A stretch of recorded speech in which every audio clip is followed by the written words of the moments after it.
سلام بچه ها، من به شما وصیت و نصیحت می کنم که تا آخر این ویدیو رو ببینید.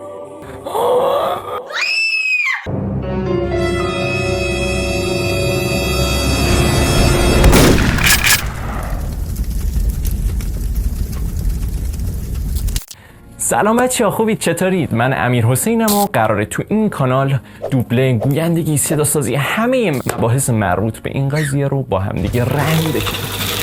خب من کیم و چرا باید به من اعتماد کنید؟ 2 ساله دارم به صورت حرفه‌ای و زیر نظر استاد این مباحث رو یاد میگیرم و دوره مقدماتی، پیشرفته و کارآموزیمو خدمت استاد توحید وفایی گذروندم. حالا ایدم چیه؟ من که کلاس ها رو گذروندم، دوره مقدماتی تئوریای خیلی زیادی داره و اکثر دانش آموزا توی کلاس های حضوری 4-5 جلسه طاقت می آوردن و لفت می دادن. من میخوام این بخشو پوشش بدم.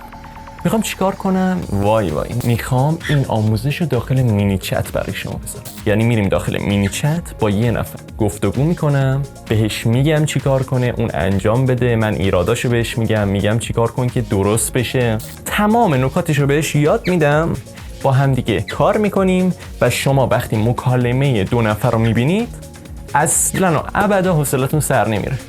از طرف دیگه من خودم تدوینگرم و تمام تلاشم میکنم با ادیت هایی که میزنم شما رو بیشتر مشتاق کنم برای دیدن این ویدیو و کلی برنامه دارم براتون. چاشنی خنده داخل ویدیو هام قراره بذارم که هم یه چیزی یاد بگیرید و هم لذت ببرید. همین الان بهتون بگم، من 1.5 سال قبل از اینکه وارد دوبله و گویندگی بشم آواز سنتی کار میکردم و وقتی آواز کار میکنی خیلیاتون شاید آشنایی داشته باشین که صدا سازی هم کار میکنن.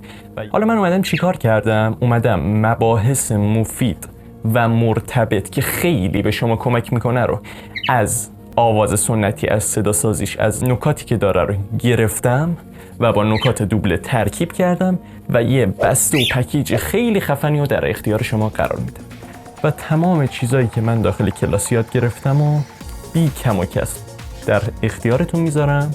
هرچند که گفتم از آوازم هم حتی میگیرم اضافه ترم به شما یاد میدم. با اولین ویدیو سورپرایزت میکنم. موفق باشی. خدا نگهدار.